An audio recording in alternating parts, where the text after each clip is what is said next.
welcome to 2 Cents by Nishtha Bhatnagar. Today we are going to talk about fear. Now, what is fear? So technically fear is an emotional response to an immediate threat.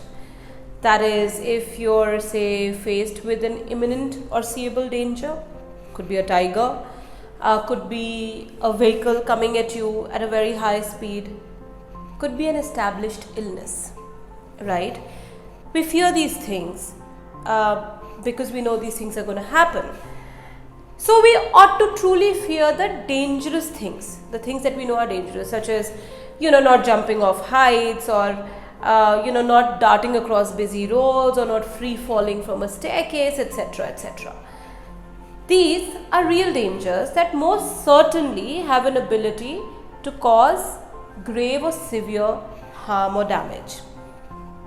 Now, these are dangers we know for sure about, but most people fear the unknown, and that is a really sorry place to be in. I've met so many people in my life who fear being judged, for example. They say things like, I don't want to say anything in the meeting, lest people may laugh at me. I don't think I will get hired for that particular role or position. I may not win that race at all. Maybe she doesn't love me, and so I'm never going to express my feelings to her because I may feel let down. And within the confines of these maybes and I thinks, we end up losing on some of the most amazing and glorious opportunities of our lives and the great things we could have accomplished. You see, the fear of the unknown operates in the domain of maybe. And maybe is an all-pervasive emotion and thought. Most of us spend most of our lives not doing the things we really want to do for the fear of maybe they will not work out in our best interests, right? That's quite a travesty there, isn't it? For most part, this fear is actually the most useless emotion. It sends us in a response mechanism for something that actually or usually doesn't even happen. You see, our minds are such creative places, and we are perhaps the most creative directors in this most creative place, right? Unfortunately, most of us create unpleasant, unbecoming, and disempowering thoughts in this creative space. We create the fear of something that may or may never happen. And for a moment, imagine the greatness or the feeling of empowerment you would experience if you set that fear aside and did what you so wanted to do.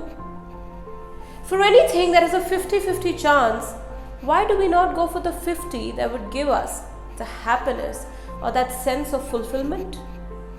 We choose to look at the glass half empty, but for someone who's parched or really thirsty, that half glass could give a new lease of life. Ever met doctors? Every time a doctor walks into an operation theatre, there's a 50-50 chance that the surgery will be successful. There's always a chance that the surgery could go south, right? But does that stop a doctor from going into the operation theatre day after day to at least save the lives that he possibly can? Every time a racing driver goes on a track to maybe participate in a Grand Prix, what are the chances he's going to come out of it alive? Bleak, thin, 50-50, right? But he takes that chance because the glory that he's going to enjoy once he wins that race far surpasses that fear. So I have given fear a new definition. In my words, our fears are those self-concocted stories that carry the perfect formula for our disenchantment. So basically, most people live out their lives not even making an effort to fail at something they may actually succeed in. And isn't that a really sad place to be in? Now imagine if you were to use the creative space that your mind is and give it the creative direction of something that's glorious, beautiful, and fulfilling and positive. How much could you propel yourself forward in life and in the direction of your own happiness? Just understand one thing: only you can control how your life will finally pan out. Your thoughts and your emotions all are controlled only by you, and are the very things that will result in the greatest victories or the most embittered regrets of your life. So ditch this useless emotion called fear. And well, embrace your own ability to design the life of your dreams. Abandon those shells. You think you're protecting yourself, but actually you're only hiding your own vast potential from yourself.